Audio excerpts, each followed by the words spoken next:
Hey, what's up everybody, and welcome back to News Dose. And it's been a long week filled with gaming news. And even though E3 is over, it's really not slowing down all that much, with Xbox having yet another event today. So we did get a few updates there that we will talk about real early on in the video. And we also got some information about what Xbox might possibly do with cross-generation games going forward. And this is really interesting stuff, so definitely stay tuned for all that. Now, we also have some PlayStation news, as a PlayStation 5 exclusive popped up for the PlayStation 4. So we got to figure out what all that's about, but yeah, let's just go ahead and get right into the news, starting off with that Xbox event. So this Xbox E3 extended event was pretty much what it says it was. It was basically an extension of their E3 event, and they mostly just talked about games that they had announced at their big E3 showcase. So for the most part, there wasn't anything too major here, but we did get two updates that I found to be very interesting, and one of those, of course, was with Hellblade 2. Now, we talked about this game yesterday because they did confirm that Hellblade 2 was going to be here, and they did give us a behind-the-scenes look at what they're doing with Hellblade 2 going forward. And really, their vision sounds incredibly ambitious. Now, we didn't exactly get any kind of new gameplay or anything like that. As I mentioned yesterday, that's not what this event was about. But we did get some new details about the more technical side of what brings Hellblade 2 to life, and this is actually really interesting stuff. So check this out. Hellblade 2 will be partnering up with Epic Games to bring this game to life, but also they're going to be using photogrammetry in Hellblade 2, which is actually really exciting stuff. Now, photogrammetry is something we've been seeing as a couple of different Xbox games use here recently, including Flight Simulator and Forza Horizon 5. Both these games at times can look photorealistic, and that's partially because of photogrammetry. Now, if you don't know what photogrammetry is, it's a technology that obtains reliable information about physical objects and environments through the process of recording. And this allows for that photorealistic look that you see in games like Flight Simulator and Forza Horizon.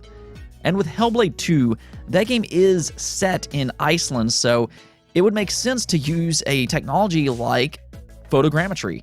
But I think one thing that we got from this update today is that they want Hellblade 2 to be a realistic game. They want it to both look and feel realistic. Not only are they using photogrammetry, but they're also making their own costumes and then scanning it into the game. And yeah, it's very clear that Ninja Theory is putting in a lot of work to make Hellblade 2 a special experience. And it goes beyond just the environment and how it looks, but also with the actors and actresses. So this is something that they really put a lot of work into with the first game, but I think Hellblade to this day really stands out in terms of its facial animations. I really believe that Hellblade 1 has some of the best facial animations in the entire industry, and a big part of that was because the actress Melina Jorgens did a phenomenal job in that game. She is incredibly talented, and I guess for the last 2 years, they've been going through combat training to make the combat even better in Hellblade 2. So really, I just have to applaud the actors and actresses for going the full length to make this game so special. You know, Melina Jorgens, she's incredibly talented. But yeah, I think Hellblade 2 is sounding really exciting from what we've heard so far. You know, we still need to see the actual game, but, you know, on paper, this sounds excellent. But it might be a little while before we see a full gameplay reveal. They did say that this game was not in full productions yet, but again, it's shaping up really well. And while we're talking about the Xbox extended event, something else that they talked about here was Xbox Design Lab. Now, this might be something that you recognize because Xbox Design Lab was a thing last generation with the Xbox One. This is a place that you can build your very own controller, and it's a really cool thing, but it kind of disappeared there for a while. Well, now it's back with the Xbox Series controller and a couple new collars, so you can once again go out and build your very own controller for around $70 to $80, depending if you want your controller engraved.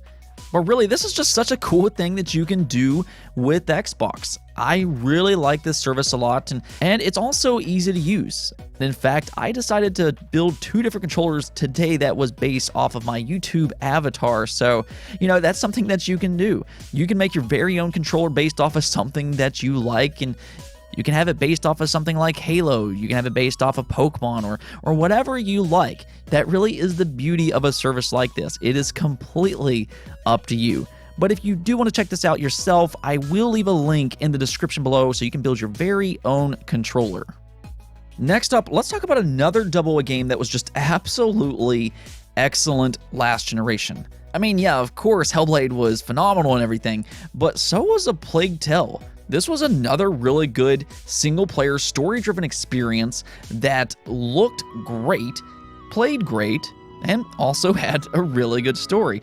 It's just a good game all the way through, and that's why that it's very exciting that this game will now get an Xbox Series and PlayStation 5 upgrade that launches on July 6th. So yeah, this is just a couple weeks away, but on the Xbox Series and the PlayStation 5, it will run at 60 frames per second and have 3D audio support and, of course, other visual enhancements. So if you haven't played the original, then right now would be the perfect time to jump in and play this game. I really cannot recommend it enough.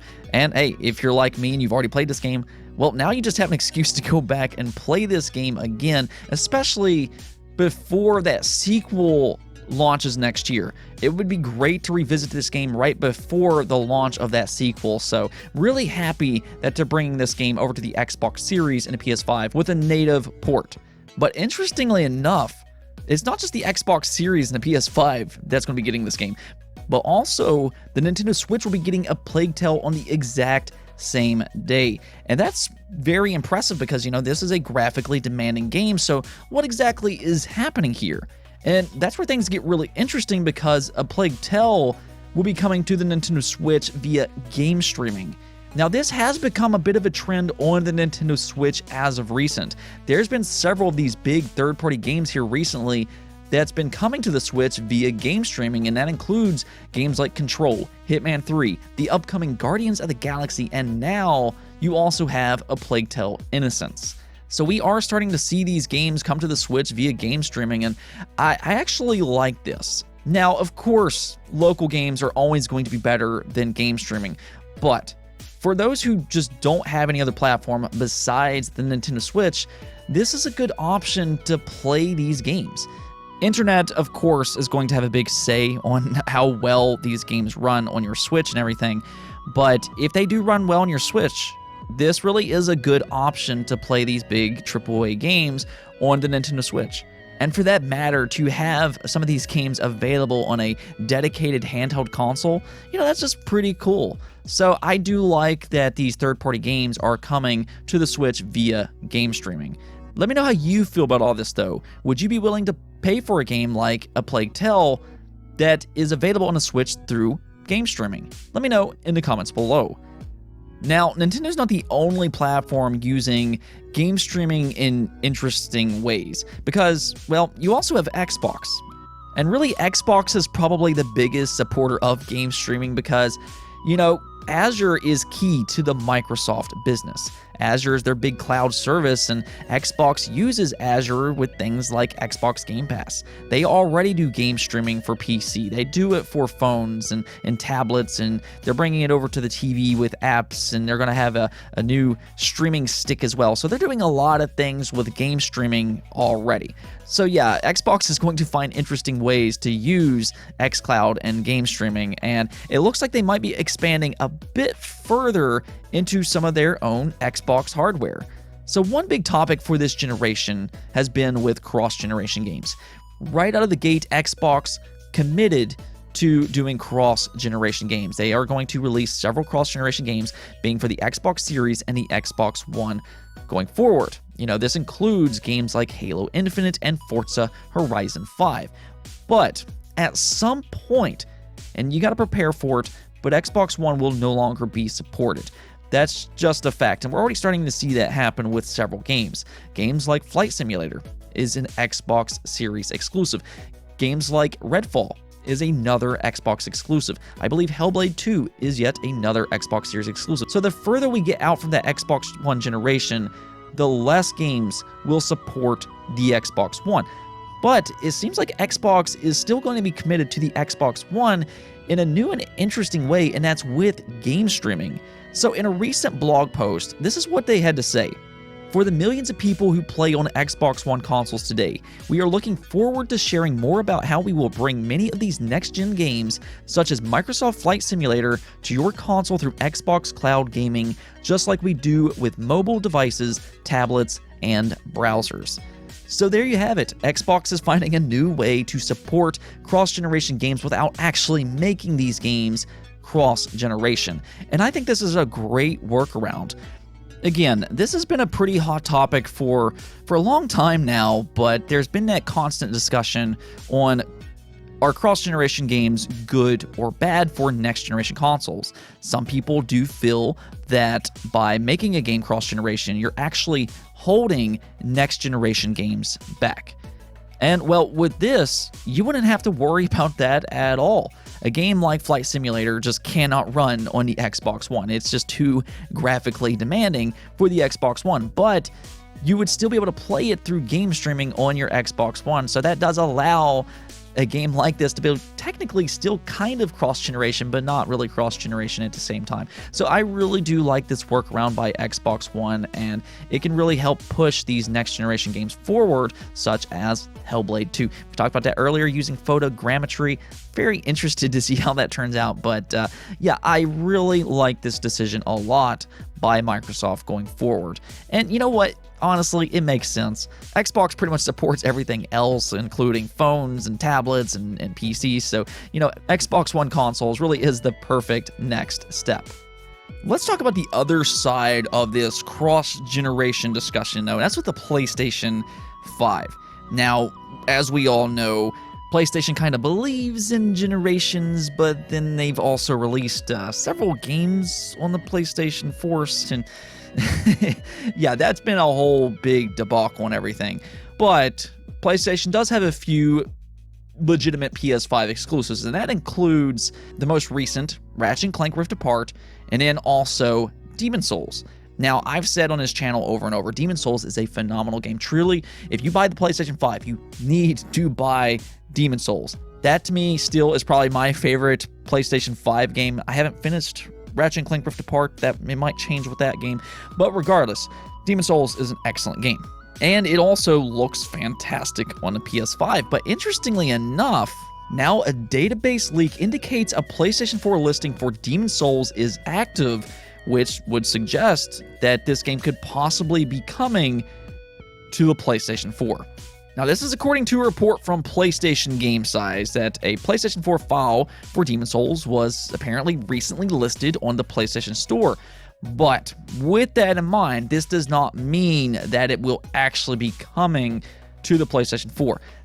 This could mean several different things. As they pointed out, it could be a small test version for developers, or it could just end up getting canceled. So we don't really know what's happening with this, but it is interesting that this did pop up for the PlayStation 4.